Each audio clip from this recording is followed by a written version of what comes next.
Tracking product variations separately on Amazon can make or break your ranking strategy, yet most sellers get this completely wrong and lose thousands in potential sales. In this video, you will learn how to use DataDive's Rank Radar tool to track which variation ranks for each keyword, understand why the wrong variation might be showing up for your most important keywords, and optimize your PPC campaigns to push the right variation to the top. And if you want to try DataDive yourself, you will find the link below in the description and use code OrangeKlik for a 20% off your subscription. Hello, Brandon. Welcome back to our channel to introduce a new and powerful feature DataDive's Rank Radar tool now has, which allows sellers to track rank for each variation separately. Before we go into the details and I allow you to speak about the importance of the feature, could you first introduce yourself and also introduce DataDive shortly? How do you help Amazon sellers? Yeah, absolutely. So first, we're sellers. We've been selling since 2015. Our brands do over 15 million a year. We've sold over $75 million of products. We've launched over 1,000 products onto Amazon. We have over 400 active SKUs across many brands. And so we understand and are in the weeds every single day with product development, with indexing, with ads. And so a lot of our decisions are based only in data. We don't make a decision unless data tells us to do it. And so that process has become a software called DataDive, where we help you to analyze the risk, the opportunity of a product. We help you optimize it and rank it and launch it. Mm-hmm. All right. And I'm sure you're going to also introduce what Rank Radar is and what are the main features. But before you do that, let's first ask a question about this new feature. So I assume the need of tracking variations, the rank separately on variation level came probably also from your own seller need or based on your products, because I assume you sell also variations. Yeah, absolutely. And I think that this is neglected a lot. It's very, very, very important. And I can't stress enough that people get this wrong a lot of times, even on accident, right? So if you have 4 or 5 colors of a product and you want to rank for a bunch of keywords where the keywords are pretty color agnostic, like it doesn't really matter what color you have there because you don't think it matters. You want to kind of stand out, so you want your pink one to rank, but everyone else is selling a black one, right? The reality is you're going to get a lot less clicks, a lot less traffic, and a lot less sales if your pink one is the one showing up on those generic keywords. Now, you might think it's better because your conversion rate might be higher. So here's the data point that really confuses people sometimes, is that if you have your pink one showing up, someone clicks on your pink one, they're more likely to want a pink one than be shopping around for all the different black ones that are showing up on that page. And so your conversion rate will be higher than the average, but you're going to get a lot less clicks because a lot less people want the pink one. So you're confused by the data point. You're like, well, my conversion rate's higher, so that's clearly the hero. That's the best one. That's the one I want showing up. But it shouldn't be, right? You want the one that's most likely to get clicks and traffic into your listing and generate the most revenue and sales. Now, profit matters, but that's another whole conversation. And so what we wanted to do is show you that throughout a bank of 1,000 keywords, if you're tracking, 3, 4, 500 of them, you should understand which variation is the hero for each keyword. So another thing people need to understand is that all of your variations have an organic rank, but only the highest one shows up. Meaning that if your black one is ranked 12, has an organic rank of 12, and your pink one is ranked 30, you won't even see in position 30 your pink one. It defaults to only show the black one. But if the black one runs out of stock, now your pink one shows up, which is why it's really important you don't run out of stock of your hero. Another important tip. So what we're trying to do is show you that sometimes this bounces, but more importantly, you don't understand a lot of times which keyword has which rank, and it could be the wrong one. And it could be based on the way you wrote the listing, or it could be based on the ads or signals that you're running, because you want to pump your ads towards the one you want to show up. So again, to that same thing, another mistake people make is that they run ads to all of their color variations on different keywords. And what ends up happening is inevitably that even though that pink one is showing up in your ad and your black one is here organically, your pink one might have a higher conversion rate. And because, again, if someone sees the pink and they click on the pink, they're more likely to want the pink. So the variation, it does better. Now you're running through an ad set and you have Amazon choosing which one to do. They're going to rotate through and you're spreading out your ranking juice, we call it. So you're getting a few clicks here, a few clicks there, a sale here, a conversion there, instead of just getting 5 clicks and 5 conversions or 20 clicks and 5 conversions on one color, which would help that one color rank higher. So now you've got a bunch of variations balancing between position 14 and 25 instead of 1 at position 6. So you're capping your ceiling and your opportunity to rank as well, because you're not pushing it up, because Amazon is a pay-to-play system. So a lot of people do variations wrong. There's a lot of classes that we need to teach and understand Amazon's algorithm and understand how ads work and how to tell fake data and false signals from good data, make better decisions. But basically what we're trying to show you within Rank Radar is which variation is showing up for which keyword when, and making sure that it's the right one to the right keyword. Well, I'm super glad you joined me today to give the first lesson at least, or hopefully one of many upcoming. And of course, if you're watching this video and you have any questions about ranking or specifically ranking variations, then leave your question as a comment below the video. We can later ask Brandon to come back and answer those, or we're going to record another video. But now, Brandon, I think you would also show us an example of it. Yeah, correct. So, I mean, this one doesn't have a ton of variations. It just has 2, but it was interesting because it did have this is where the top variation, you would see the ASIN, and then you would know which one it is. We actually put the variation name there, so it makes it easier because a lot of people don't memorize their ASINs, right? So you can understand like which variation name. And what another tip that's very important is that the variation name indexes. So like if you want to rank a little bit better or get a little bit more ranking juice, you should name your variations a word you want to rank for. So don't just call it pink, blue, green. Call it like pink toiletry bag or green toiletry bag, because then you'll get ranking credit for that specific phrase. Now, you'll see here that, a lot of these are struggling to rank. This product's not performing extremely well. There are some keywords where we're not indexing at all. It might not be relevant, whatever it is. But we clicked into one of the keywords, and I was showing that over here we have one variation and another variation. And you'll see here that every once in a while, one of the variations pops down. But for the most part, the top one is controlling the variation. So this just happens. It's a glitch sometimes. That's okay. Maybe inventory was low, whatever the reason. This is normal, but at least you can see. And if your sales were lower on one day versus another day, you can see why. It's because this variation took over. You had an issue with your indexing. So that's a very good point. But we're able to see, and if you see here on Data Dive, you click on any of these data points, we bring in your ads, and here's your organic ranks every single day, or organically. And what I want to point out to you is that the reason we run ads on Amazon, the primary reason, is to rank organically. So your ads will generate enough actions and traffic to help you rank. It's a pay-to-play system. This is what we do. It's okay. But you need to do it in a very cost-effective way and as profitably as possible to try to get these ranks up. Now, what we're trying to do is show you your ads performance. We also show you your SQP performance. And your SQP is benchmark data that Amazon gives you. So if you're not familiar with your Search Query Performance Report, that is what you download in order to understand where your listing stands versus your competitors on a given keyword, from a click share, click-through rate, add to cart rate, and a conversion rate. And that's really important as well. But I'll get into those reports later. But for now, I just wanted to show you that this is the first one, which would be top variation. So clicking any data point brings up this lower bar, and you can start to see all the keywords day by day and which variation controls it. And one question about this data here, I think it's a known fact. So for different shoppers from different states, for example, a product, different products would pop up basically, or in different positions. So how does Data Dive kind of includes that element to it? So we do scan from different zip codes, and where your listing is showing up is largely driven by inventory. So I said inventory levels might be low. It might not be low overall, but it might be low in a specific city, and maybe it was scanned in New York. And in New York, this variation had more inventory that day, and this one was almost out. And then they were checking more in, and you're good.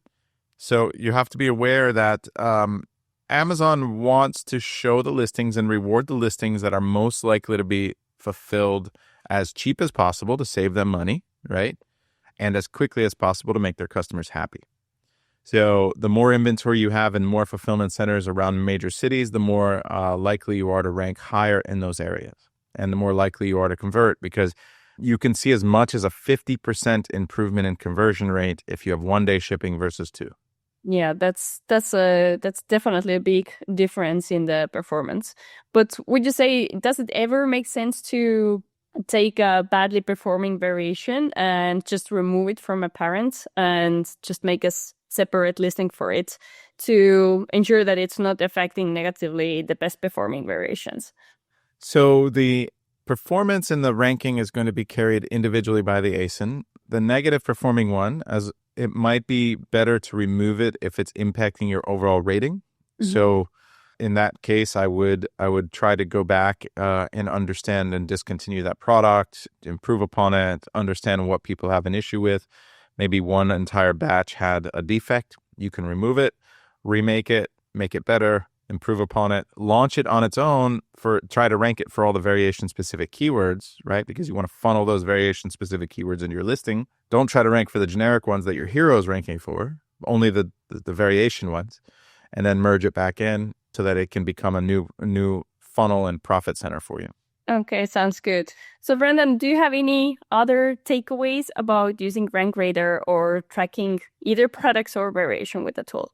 Yeah, absolutely. So the last thing I'll say is, like, just for your PPC data, I think it's important people realize that they oftentimes will overlap their targeting. Now, either on purpose or on accident. And you need to understand which one you're doing and why, and you need to be very deliberate with your ads. Ads are, the more precise you are, the more effective your ads and the more profitable your ads. You don't want to waste any spend anywhere. So there's a small button here that I'll show you in a second, but you want to see here that you have exact, phrase, broad, and auto, and you have how many campaigns are targeting a specific keyword. This keyword has 2 broad campaigns and an auto campaign that target it. And you'll see here that it's very effective. And this keyword here that we're not indexing really well for has a 25% conversion rate and 3 campaigns targeting it. So I would go back to the drawing board and find out, why can I not rank for this keyword? Maybe it's because I'm in the wrong category. I didn't write it in. It's not as relevant. Maybe it has a brand name I can't write into my listing, a trademark or something. So I need to go diagnose that. And maybe 25% conversion rate is still good enough for me to continue running ads. It probably is. So that's why it's still here. But the last thing is that we have impression rank. Now, your impression rank, there's 2 things to say about it. Amazon gives you an impression share report. You download that. It's not available in the API, so we actually take it from your account, we bring it in, we enrich it, and we put it here. Your impression rank is how we interpret your overall impression share versus your competitors at the keyword level. Now, this is across your entire account. If you have a lot of products targeting the same keywords, this data is not as accurate, so just be aware of that. We can't make it any more granular. It's just a report at the entire account level, unfortunately. So we can't parse it any further. We've tried. But if you don't have a lot of products targeting the same keywords, this report's very important to me, and this is why we include it. You see this number 4 here, to me, means that 3 other competitors are spending more money than me. So those 3 competitors spending more money than me means that I can spend more money, right? And that's good to know, because if I'm already number 1, I'm already spending as much money as possible on that keyword, really. It's very difficult. I'm spending the most. There's not a lot of room for me to spend more. It's a very long tail keyword. I'm already spending a good amount of money, even just in an auto campaign, very long tail. But what I can do is, if I still want to try to improve this rank further, I can go target related keywords that share words with this one. What we call roots. We can go target other root-related keywords, and I'll get some amount of credit for this keyword. So it informs very advanced ads decisions around trying to optimize your SEO. First, we're fixing our conversion rate, then we're fixing our indexing, and then we're going in and we're pushing our ads in a very smart way. So a lot of data here for you to interpret to make better decisions is what I'll say. Next, what I'll say is, if you were to click on the ads, remember that instance where we had 3 campaigns targeting the same keyword? we had an auto and 2 broads. This is what we have. This is a long tail one example. But you'll see that we have, here's our impression count, here's our clicks, and only 1 unit sold from the auto campaign. So overall, our conversion rate, I think, was 25% maybe. I don't know how long of a long tail keyword this was. Let's see, we have an auto and a broad. Might be this one. 40% conversion rate, right? Pretty good. Oh, it'd be 25%, four clicks and 1 sale. So it'd be one of these. It'd probably be this one here. And, but what matters is when you have a lot of data, a lot of clicks, and a lot of campaigns overlapping, you'll see that, you have one broad campaign maybe performing at 27% conversion rate, and you have another broad campaign performing at 12% conversion rate. You'll know to go optimize which campaign. And if you click into the campaign name directly now within Data Dive, it pulls up your ads manager so you can go optimize your ads immediately. So this is brand new. We just launched that feature. You just click into the campaign and go open up your ads manager and inform these decisions and make these ads adjustments right away based on what you're seeing in Rank Radar, whether you want to spend more or less money, whether you want to focus the spend somewhere else, you'll be able to do that right away. To that point, there's this button right here called blind spend. You'll see here that there are 5,462 keywords that are getting impressions from my ads for this product. And what's interesting about that is this is one of our better sellers, even though we don't have a lot of great ad performance here on some of these long tails. But this is actually one of my products. That means that I have 5,000 keywords that I am not tracking the organic ranks for, that I need to go see. I don't have visibility on where they rank. I'm just spending money on them, right? I can go over there and I can sort by spend, and I can see how many clicks I'm getting and whether it's converting or not. So that very, very quickly allows me to organize into, instead of having to use a bulk file or anything like that, I can bring in all of my ad spend for a single product, and I can quickly optimize and turn on ads, or start tracking ads or keywords so that I know, whether that spend is being effective or not, right? So very quickly, another feature that we just recently added that I think is really important. Last thing I'll say is the SQP report, probably my favorite report that Amazon gives you because you finally have benchmark data. And you'll see here that this is not a great example. It's a great example of knowing that I need to improve something, right? And so once you click into your SQP, it's a weekly report. And you'll see here that this one has 3 to update. I just actually clicked to update this. There was a glitch. So sometimes we have to reauthorize. So that's very important. You have to authorize Data Dive to tie in to go get those reports for you. Those are not, always going to come in. So you need to make sure you do that. So once you authorize, it'll bring it in, and it brings it in on a schedule. But this is a weekly report, and you can see your performance week over week versus your competitors in very important, positions. First is going to be your click share. So how is your click versus your competitors on the keyword? And this is at the keyword level. How is your add to cart? And then how is your purchase rate? So your actual conversion rate versus your competitors. What I'm looking at here is that my conversion rate on average is below my competitors. So that's not great. I need to understand, why am I converting lower than my competitors? Is this on this specific keyword? How relevant is this keyword to my product? And do I want to continue to target it? Do I want to continue to try to rank for it? Am I wasting money, or am I actually still making money on this product? Am I confusing Amazon in any way? There's a lot of questions to be asked if I'm not performing better. Maybe I need to update my content. Maybe I need to change my messaging. Maybe I need to display that this keyword is more relevant in my secondary images. I need to write about it. There's something going on, but this seems like a more generic keyword, maybe for toddlers 1 to 3. So maybe this is whatever this product route is for toddlers 1 to 3. And maybe my product is for kids 3 to 5. Maybe that's why, right? Maybe the age group is wrong. So there's always going to be something to explore, to go deeper, but this informs that decision. I can understand as a benchmark, am I doing better or worse than my competitors? If I'm doing better and I've got a lower impression rank and I've got a decent conversion rate, those are all signals that I can go spend more money. So I'm looking at many data points throughout Rank Radar to make better ads decisions. So that's what I'll say. Very cool, and very nice new features as well about like connecting straight with the campaign manager and everything. I think, again, it will help sellers so much to be efficient, but as you highlighted many times, to make data-based decisions to improve the performance of their product. So everything sounds really great, and we're going to have the link to Data Dive in the video description below with a special offer to try it out or use it. So Brandon, before we kind of go for the day, any encouragement for sellers to kind of go into Data Dive and explore the features and workflows you have for them? Oh, it is by far the best way to evaluate the risk and opportunity of a product and to make better decisions so that you don't waste your money. Amazon's harder than it's ever been. So you need a tool like Data Dive in order to make the best decisions possible, to give yourself the best chance of success.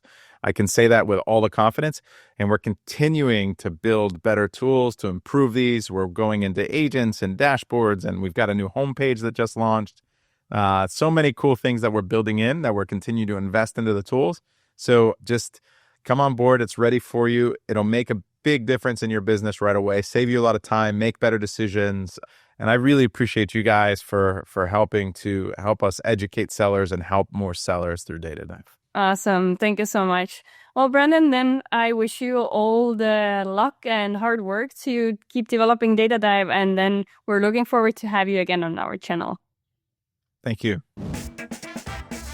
I hope this video will help you to better understand the rankings of your product variations. And if you want to try Data Dive, you will find the link below. Don't forget to use orange Klik coupon code for 20% discount. And hit the like and subscribe buttons below. If you have additional questions regarding the content you just watched, leave them in the comments below. And now I recommend you to watch another video where you will learn how to use Amazon Search Query Performance Report data for PPC optimization. So check this out.